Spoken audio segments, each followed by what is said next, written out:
Hello, ladies and gentlemen, boys and girls.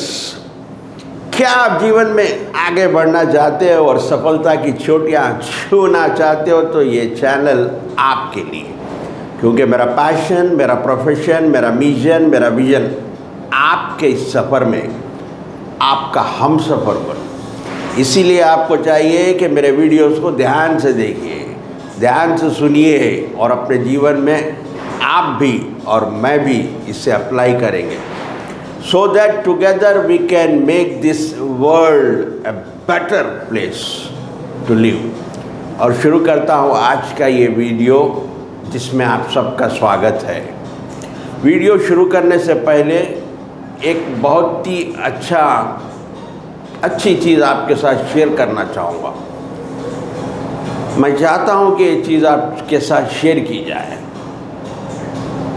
हमारे mind में यानी हमारे दिमाग में दो घोड़े दौड़ते हैं। एक घोड़ा है नेगेटिव, दूसरा घोड़ा होता है पॉजिटिव घोड़ा। और क्या आप जानते हैं इसमें से कौन सा घोड़ा जीतता है?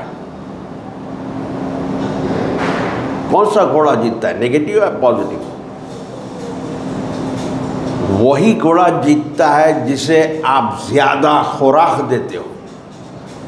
तो इसका ये मतलब है जिस घोड़े को आप ज़्यादा खुराक दिए वो घोड़ा जीतेगा। यानी नेगेटिव खुराक अगर आप नेगेटिव खुराक दोगे तो नेगेटिव घोड़ा जीतेगा, पॉजिटिव खुराक दोगे आपके माइंड को तो पॉजिटिव घोड़ा जीतेगा।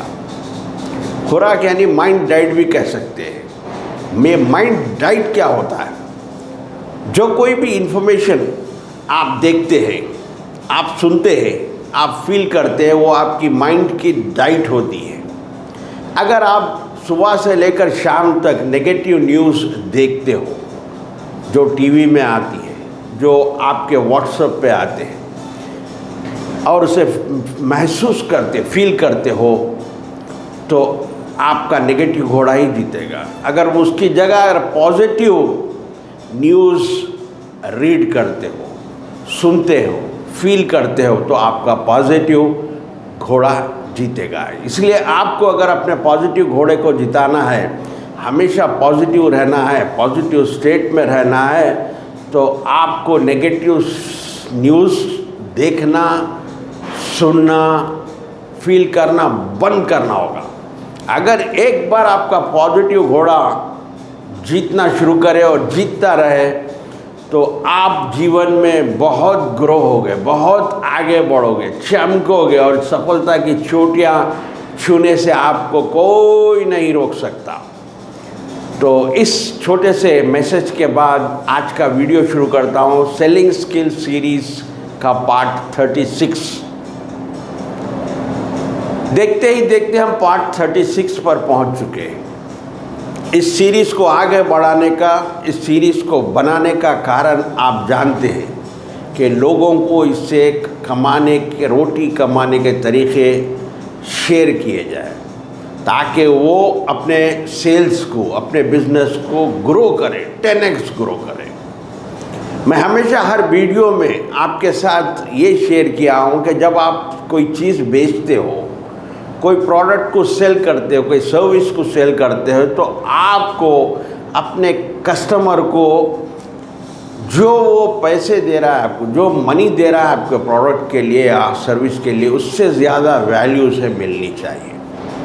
और उससे भी ज़्यादा आपको जो प्रोडक्ट बेच रहे हो, आपको ये रिस्पॉन्सिबिलिटी लेना चाहिए कि आपके प्रोडक्ट को ख़रीदने के बाद, बाई करने के बाद आपके कस्टमर की ना फिज़िकल इंजरी हो, ना कोई इमोशनल, ना कोई सोशल उसकी इंजरी हो। इसे ऐसा समझते हैं, फॉर एग्ज़ाम्पल आप अंडर गारमेंट्स बेच रहे हो और आपसे अंडर गारमेंट ख़रीद के यूज़ करने से उसको कोई स्किन डिजीज़ आ जाए तो ये होता है फिज़िकल इंजरी। इमोशनल और सोशल इंजरी को इस तरीके से समझते हैं। आप बेच रहे हो disposable glasses, for example plastic glasses. आपके पास से किसी ने डिस्पोजेबल ग्लासेस खरीदा, वो अपने घर ले गया और उसके घर में आते हैं दूसरे दिन कोई मेहमान, गेस्ट, फ्रेंड्स, रिलेटिव्स, उसी आपके ग्लासेस में उसमें उन्हें ड्रिंक्स दी, उनको सर्व करी, यानी या टमाटो जूस दिया उसके अंदर। जब वो सर्व किया ग्लासेस में, डिस्पोजल ग्लास में, तो ये देखा कि उसमें से कुछ ग्लासेस में वो ड्रिंक या जूस जो है लीक हो रहा। तो इमीडिएटली उन्होंने उस ग्लासेस को बदल दिया और अपने घर के कांच के ग्लासेस में उन्हें दोबारा सर्व किया। अब देखिए यहाँ पर पहली चीज़ तो घर वाले, घर के जो लोग हैं, बड़े लोग, उनसे कहेंगे कि क्या आज उठा लाया है तू, ये क्या तुझे समझ में नहीं आया, क्या चॉइस है तेरी, यानी उसका एक इमोशनल पेन फील किया। फिर दूसरा, जो गेस्ट, रिलेटिव, फ्रेंड जो पी कर गए, देख कर गए, उनके पास इसकी इमेज क्या हुई होगी, ये एक पेन, इसका रेपुटेशन क्या होगा, क्योंकि कैसे आइटम सिलेक्शन करते हैं ये। जब ये दुकानदार सेलर के पास जाएगा, हो सकता सेलर पैसे वापस कर दे, ठीक है भाई प्रोडक्ट सही नहीं निकला, पैसे ले लो। फिर इसका जो रेपुटेशन को इंजरी हुई, रेपुटेशन जो डैमेज हुआ, उसके लिए कौन जिम्मेदार है। एक बार बहुत अच्छे आदमी जो रेप्यूटेड, जिसका बहुत ही अच्छा रेपुटेशन था, वो एक बार बेडशीट बाई कर अपने कोई करीबी रिलेटिव को वो प्रेजेंट देते हैं एक बेडशीट। उसके 2 दिन के बाद फ़ोन आता है उसी रिलेटिव के पास, और वो पूछते हैं कि आपने जो बेडशीट ख़रीदी है, क्या उस सेलर को, बेचने वाले को जानते हैं? वे कहते हैं नहीं मैं उसे जानता तो नहीं हूँ। तो वो ये पूछता है क्या बात है, नहीं कोई कुछ बात नहीं है बोल के वो फ़ोन रख देते। लेकिन इनमें बेचैनी शुरू हो जाती, क्या बात होगी, दोबारा ये खुद कॉल करते हैं, इंसिस्ट करते हैं उसे, बताइए आपने कॉल किया, क्या हुआ, क्या है बेडशीट में, क्या कुछ प्रॉब्लम है। तो तब वो बताते हैं कि आपने जो बेडशीट मुझे दी थी उसमें 2-3 होल्स हैं, 2-3 सुराखें हैं, तो इन्हें बहुत फील होता है।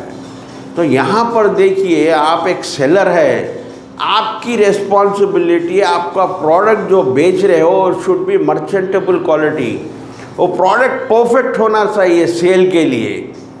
अगर वो प्रोडक्ट परफेक्ट नहीं है, मर्चेंटेबल क्वालिटी नहीं है, तो होता क्या है, एक तो कस्टमर को इंजरी हो गई, कस्टमर आपके ऊपर का जो ट्रस्ट था ख़त्म होगा, आपका ट्रस्ट ख़त्म होगा, परमानेंटली वो कस्टमर आप लूज़ कर चुके, आपका बिजनेस को लॉस होता है। दूसरा, आपको लीगल कॉन्सिक्वेंसेस का सामना भी करना पड़ सकता है। एक केस हुआ डोनेगो वर्सेस स्टीवनसन, उसमें एक कस्टमर जो है एक शॉप से बियर बॉटल लेता, जिंजर बियर लेता है। वो बॉटल जो है बाहर से कांच का बोतल, डार्क ब्राउन कलर में, अंदर का कुछ दिखता नहीं है। जब वो ओपन करके पीता है, अंदर से एक स्नेल निकलता है, यानी कीड़ा, और उसमें क्लियरली 1932 का लीडिंग केस है, लैंडमार्क केस है, जिसमें कोर्ट ने बेचने वाले को लायबल बोला।